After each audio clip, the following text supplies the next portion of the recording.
அருட்பெரும் ஜோதி அருட்பெரும் ஜோதி தனிப்பெரும் கருணை அருட்பெரும் ஜோதி திரு அருட்பிரகாச வள்ளல் பெருமானார் திவ்ய திருவடிகளே சரணம்.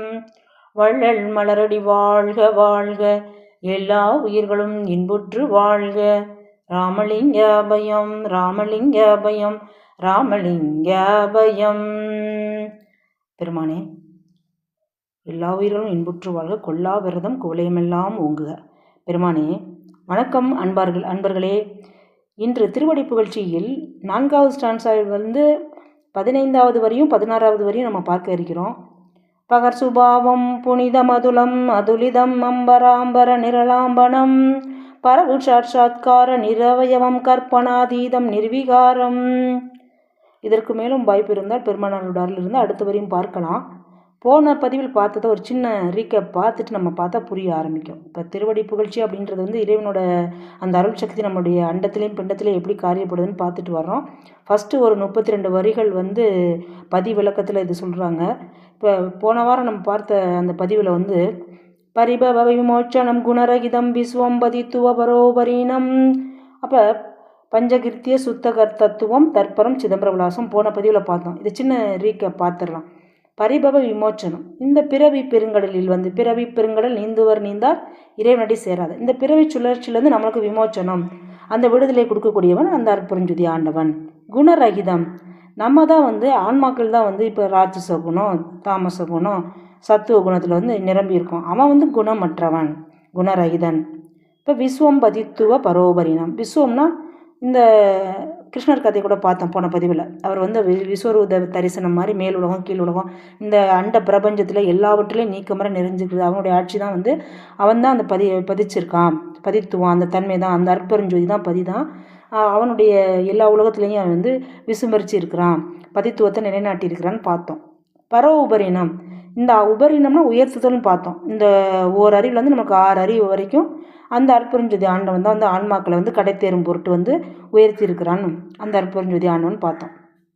பஞ்சகிருத்திய சுத்தகர் தத்துவம், அந்த 5 தொழிலையும் வந்து அந்த அற்பெருஞ்சோதி ஆண்டவன் தான் வந்து இவங்க மூலமாக செய்ய வைக்கிறான். இப்போ பிரம்மா வந்து ஒரு தொழில் பண்ணுறான், விஷ்ணு வந்து 2 தொழில் பண்ணுறான், சிவன் வந்து 3 தொழில் பண்ணுறான். அப்படின்னா அதுக்கு மூல காரணமாக இருக்கிறவர் வந்து அந்த அற்பெருஞ்சோதி ஆண்டவன் தான் வந்து.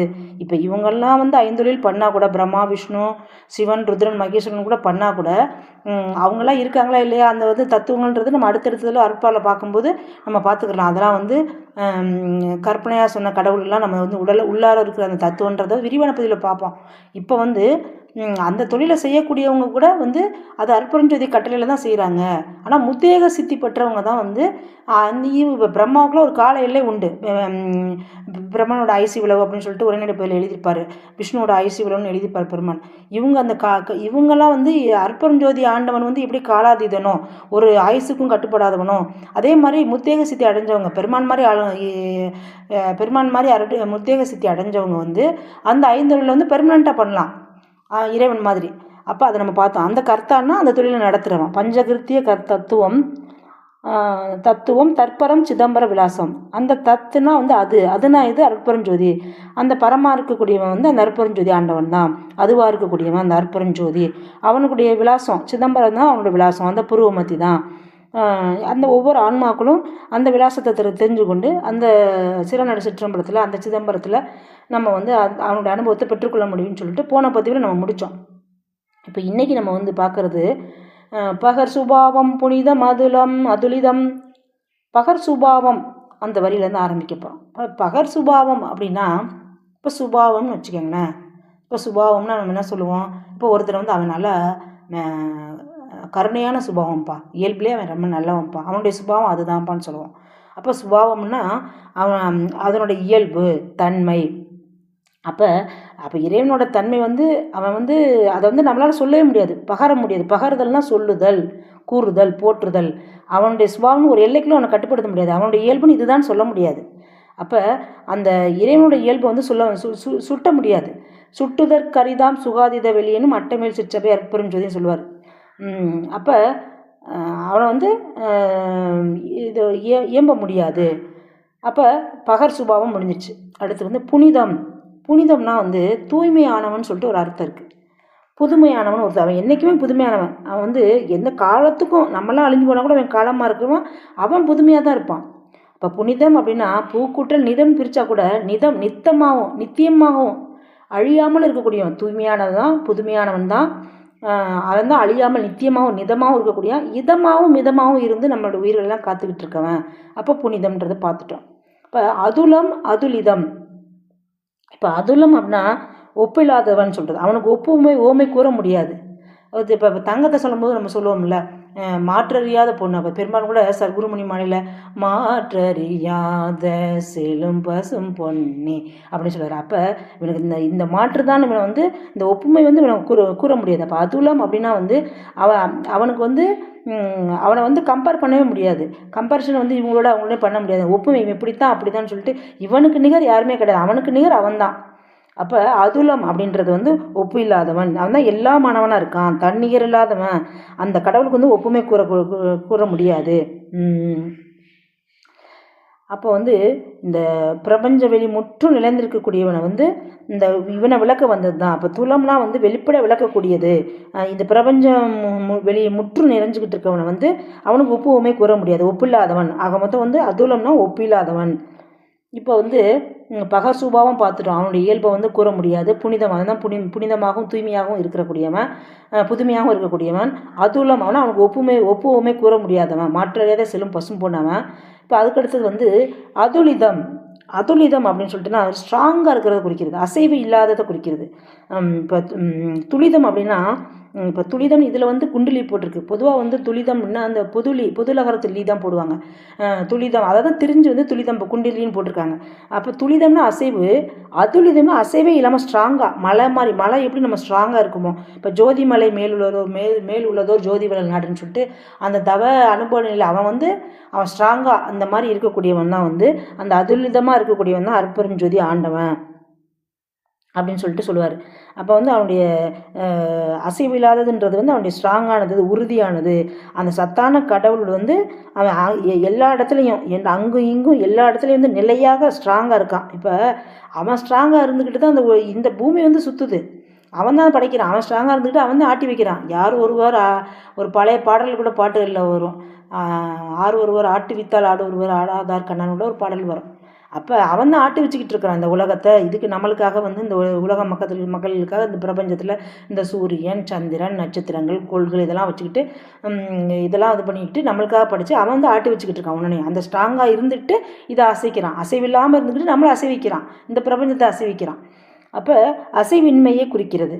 அப்போ நம்ம பார்த்துட்டோம் பகர் சுபாவம், புனிதம், அதுலிதம். அதுக்கடுத்து வந்து அம்பராம்பரம், நிரலாம்பனம். அம்பரம் கூட்டல் அம்பரம் சொல்லுவாங்க. அம்பரம் அப்படின்னா அது ஆகாசம். இன்னொரு அம்பரத்தை வந்து புற ஆகாசமாக நினச்சிக்கலாம். அதாவது இவர் சொல்லுவார், திண்டுக்கலையை சொல்லும்போது சரமாகாசஹாசம் அப்படின்னு சொல்லிட்டு இதை சொல்லுவாங்க. பூதாகாசம். அதாவது இது நம்மளால் வந்து ஒரு கணித்தறிய முடியாது. இதை வந்து இந்த பிரபஞ்சத்தை, இப்போ நாம் இருக்கிற ஒரு பிரபஞ்சத்தில் ஒரு சின்ன கூறு அந்த பூமி, இதை வந்து அளவிட முடியாது. அதாவது என்னுடைய அறிவு அண்டங்களுக்கும் அப்பாற்பட்டு இருக்குன்னு சொல்லுவார் பெருமானர். அண்ட கணத்தை ஃபுல்லாக அரை கணத்திலே அவர் சுற்றி வந்துடுவாரலாம்.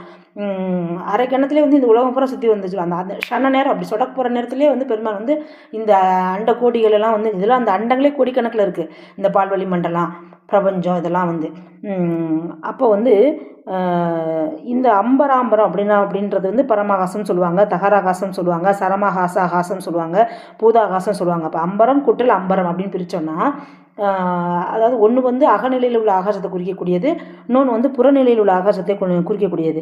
அப்போ இதுதான் வந்து இந்த உத்தரஞான சிதம்பரமாகவும் இந்த ஆகாசம் அப்படின்றது வந்து நம்ம சிதம்பரமாகவும் இருக்குது.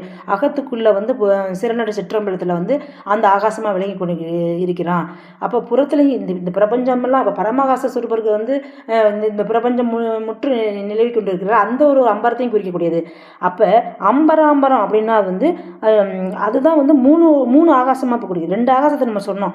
இது வந்து அந்த பரமாவும் இருந்து அம்பராம்பரம், இந்த 2 அம்பரத்தோட அந்த 3வது ஒரு அம்பரம் தான் வந்து அந்த 3 ஆகாசமாக இருந்து நம்மளுக்கு முத்தேக சித்தியை அந்த அழிவில்லாத தன்மையை கொடுக்கக்கூடியது வந்து அந்த அம்பராம்பரம். அந்த அற்புதம் ஜோதி ஆண்டவன் தான் வந்து நம்ம இந்த திரிதேக சித்தியை கொடுக்கக்கூடியவன். அந்த 3 ஆகாசமாகவும் அவன் தான் இருக்கான். பரமாகாசம், தகராகாசம் அப்படின்னு சொல்லிட்டு இந்த அம்பராம்பரத்தை வந்து திண்டுக்கல் சாமி வந்து இப்படி விளக்கம் கொடுப்பாங்க திருவடி புகழ்ச்சியில். இப்போ நம்ம அந்த வரியை பார்த்துட்டோம், 15வது வரியை பார்த்துட்டோம். பகர் சுபாவம் புனிதம் அதுலம் அதுலிதம் அம்பராம்பர நிரலாம்பனம். அடுத்து 16வது வரி, இது 4வது ஸ்டான்ஸாக முடிஞ்சிருது இந்த வரியோட. பரவு சாட்சாத்கார நிரவயவம் கற்பனாதீதம் நிர்விகாரம். பரவு சாட்சாத்காரம் அப்படின்னா இப்போ சொல்லுவாங்களே பொதுவாக உலகில் வந்து அப்பா சாட்சாத் அம்பாலே வந்த மாதிரிப்பா அப்படின்னு சொல்லிட்டு இப்போ முன்னால் நிற்கக்கூடியது, முன்னால் வந்து நிற்கக்கூடிய உருவம், காரம்னா வடிவம்னு அர்த்தம். அந்த மேலான அந்த இறைவன், அதாவது பரவு சாட்சாத்கார நிரவயவம்.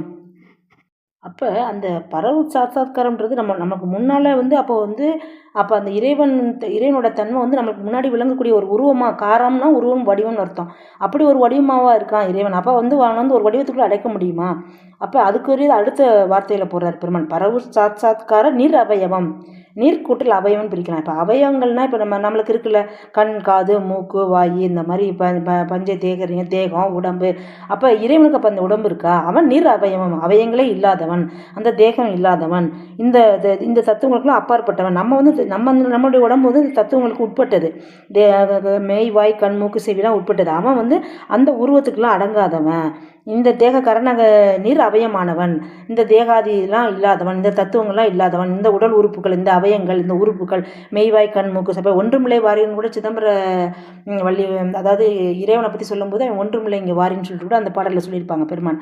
அப்போ வந்து அவன் வந்து நித்திய பரிபூர்ண பொருளாக இருக்கிறான். அவனை வந்து ஒரு உருவத்துக்குள்ளே அவனை இது பண்ண முடியாது, அவனை வந்து கற்பனை பண்ண முடியாதுன்றதை அடுத்ததில் சொல்லுவார். அப்போ இவன் உருவங்களும் இல்லாதவன், நீர் அவயவம், எந்த உறுப்புகளும் இல்லாதவன், நீர் அவயம், அவயம்னா உறுப்பு, நீர் அவயம்னா எந்த உறுப்புகளும் அற்றவன், எந்த ஒரு வடிவத்துக்குள்ளேயும் அடக்க முடியாதவன், அந்த கற்பனாதீதன். அவனை வந்து ஒரு கற்பனைக்குள்ளே தான் அவனை வந்து அடக்க முடியும் அந்த கடவுளை அப்படின்னு நம்ம சொல்ல முடியாது. கற்பனத்துக்குலாம் அதீதமானவன்.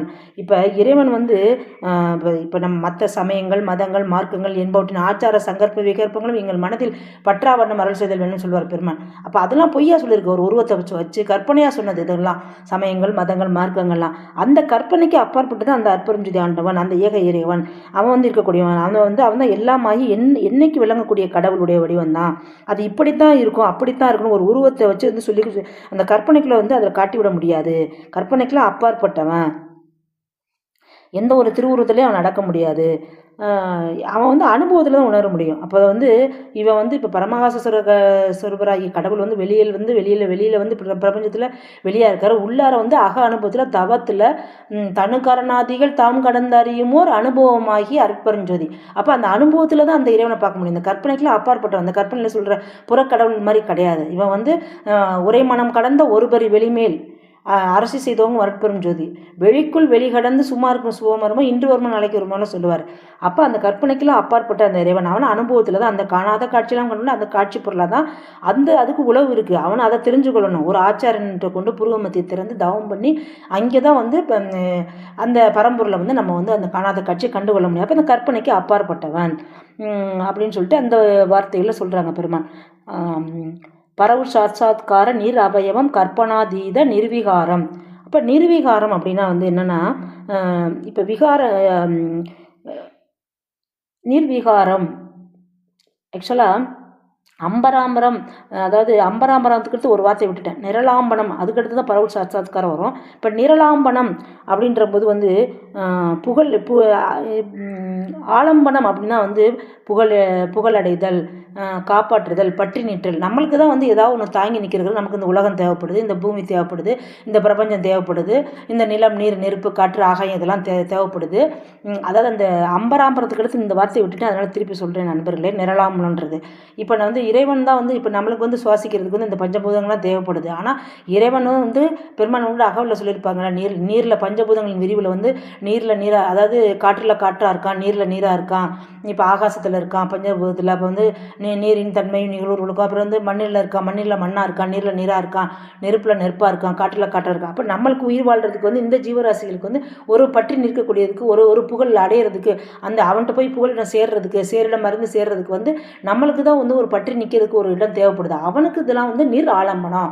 அவனுக்கு வந்து புகழ் அடையிறதுக்கோ ஒரு இதில் அவன் தான் எல்லாமா இருக்கான், அவன் தான் நம்மளை தாங்கிக்கிட்டு இருக்கான், அவனை தாங்கிறதுக்கு யாரும் தேவையில்லை. அப்போ நீர் ஆலம்பனம், அவன் வந்து எந்த ஒரு இதுலேயும் பற்றி நிற்கலை, நாம் தான் வந்து அவனை பற்றி நிற்கிறோம். அப்போ நீர் ஆலம்பனம்னா அவனுக்கு வந்து புகழிடம்லாம் தேவைப்படுறதில்ல, பற்றி நிற்கிறதுக்குலாம் இடம் தேவைப்படுறதில்ல, அவன் தான் அதாவாக இருக்கான் அப்படின்னு சொல்கிறாரு. அப்போ அம்பராம்பரத்துக்கு அடுத்து நிரலாம்பனம், பரவு சாட்சாத்காரன்றது பார்த்துட்டோம். நம்மளுக்கு முன்னாடி இருக்கிற அந்த இறைவன் வந்து சாட்சாத் இருக்கக்கூடிய வந்து அந்த வடிவம் வந்து அவனுக்கு வந்து நிர் அவயவம், அவன் வந்து உறுப்புகள்லாம் இல்லாதவன், அவன் வந்து தத்துவத்துக்குள்ளே அடங்க மாட்டான், உறுப்புகள் அற்றவன், அவன் ஒரு வடிவத்துக்குள்ளே கொண்டு வர முடியாது. அப்புறம் கற்பனாதீதனாக இருக்கான், கற்பனையெல்லாம் கடந்தவன், அவனை வந்து நம்ம கற்பனையெல்லாம் காண முடியாது, இப்படி தான் அவனை சுட்ட முடியாது. அடுத்தது லாஸ்ட் வரி, அதாவது லாஸ்ட் வார்த்தை 16வது வரியில் வந்து 4வது ஸ்டென்ஸால் வந்து நிர்வீகாரம் முடிச்சு வைப்பார். நிர்வீகாரம், அப்போ விகாரம்னா இப்போ நம்ம விகாரமாக இருக்குப்பா அப்படின்னா மாறுபாடாக இருக்குன்னு நம்ம சொல்கிறோம்ல.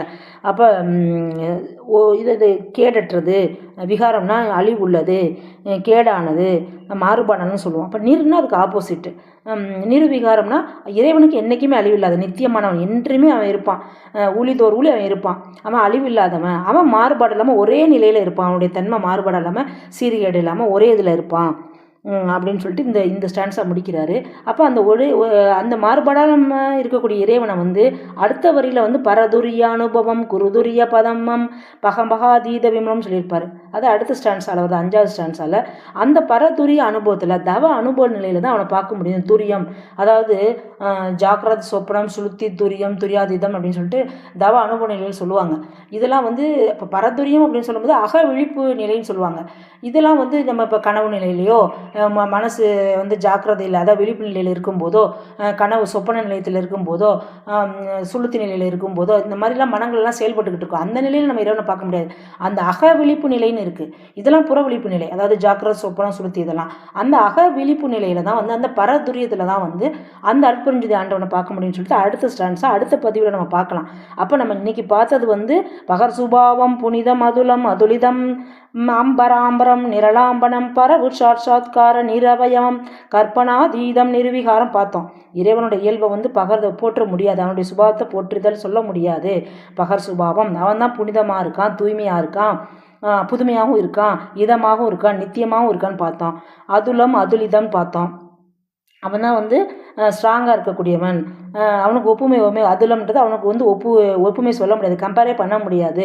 அதுலிதம், அவன் வந்து ஸ்ட்ராங்காக வந்து உறுதியாக இருக்கான், மலை மாதிரி ஜோதி மலைந்து மலை மாதிரி உறுதியாக இருக்கான்னு பார்த்தோம்.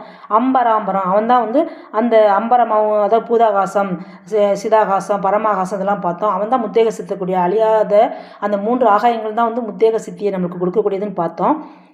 அப்புறம் நிரலாம்பனம் அப்படின்றது பார்த்தோம். ஆலம்பனம்னா பட்டினி இருக்குது, அவன் வந்து பட்டினி இல்லாமல் அவன் வந்து தான் தோன்றி அவனிடத்த நாம் போய் புகழ் அடைஞ்சிட்ருக்கோம். அவனுக்கு புகழ் தேவையில்லை, பட்டினிக்கிறதுக்கு ஒரு கோடு தேவை கிடையாது. அப்புறம் பரவு சாட்சாத்கார நீர் அவயவம், அவனுடைய முன்னாடி நிற்கக்கூடிய அந்த இறைவனோட உருவம் வந்து நீர் அவயவம், அது வந்து உறுப்புகள்லாம் அற்றது, நீர் அவயவம். அவன் வந்து கற்பனைக்கெல்லாம் இட்டாதவன், கற்பனாதீதம், நிர்விகாரம், அவன் மாறுபாடாமல் அழிவு இல்லாமல் என்றைக்குமே இருக்கக்கூடியவன், விகாரங்கள் அற்றவன். அவன் வந்து பரதுரிய அனுபவத்தில் தான் நம்ம வந்து அடுத்த வாரம் அந்த பரதுரியத்தை பற்றி பார்க்க போகிறோம் அடுத்த ஸ்டான்ஸாக. இதோடு இந்த ஸ்டான்ஸை முடிவு பெற்றது. அன்பர்களே, நன்றி, வணக்கம். ராமலிங்க அபயம். அருட்பெரும் ஜோதி அருட்பெரும் ஜோதி தனிப்பெரும் கருணை அருட்பெரும் ஜோதி திரு அருட்பிரகாச வள்ளல் பெருமானார் திவ்ய திருவடிகளே சரணம். வள்ளல் மலரடி வாழ்க வாழ்க, எல்லா உயிர்களும் இன்புற்று வாழ்க. ராமலிங்க அபயம் ராமலிங்க அபயம் ராமலிங்க அபயம். நன்றி வணக்கம் அன்பர்களே, நன்றி வணக்கம். பெருமானே.